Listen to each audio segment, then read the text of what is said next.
ai cứ và ô như sẽ nhìn nàng giống nhai mỗi bữa hâm lòng như mà lại nhớ bà sẽ nhìn như cờ ngắm tâm sự chờ một ngày đã thắm nhai ô như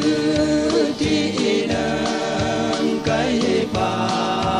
lên đại ca ô như sẽ nhìn nâng dâm nhẹ bay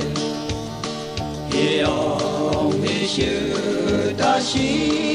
lòng đại chồng mà lại ô như mà lại yêu nè ta ô như thì nâng cái vang lên tai mà lại yang như anh dòng thầm cơ cũng bơ chưa cây yang như lệ xì ba lối chân cả đồng như cờ mông tung mong sáng muôn ngày sáng phong lắng màu bước bơ như quy hà đơn nhờ ô như sẽ nhìn nâng dâm nhẹ bay hiểu vì sự ta chỉ lòng đại chồng mà lại ô như mà lại yêu nè ta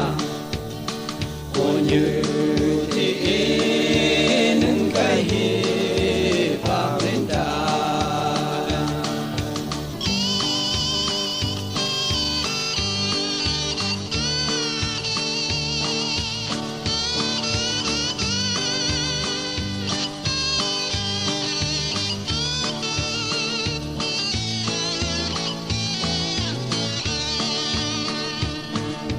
ngắm chừng xuống mây mi dậy như ý chết mây nhỏ cây cho mây gửi chờ vực lòng sáng như sinh cùng muôn hà ôi như ý nâng cây là gắng tươi hay ngài muôn hà ôi như vì thứ con ô như sẽ nhìn nâng dâm nhẹ bay hiểu vì sự ta chỉ lòng đại chồng mà lại ô như mà lại yêu nè ta ô như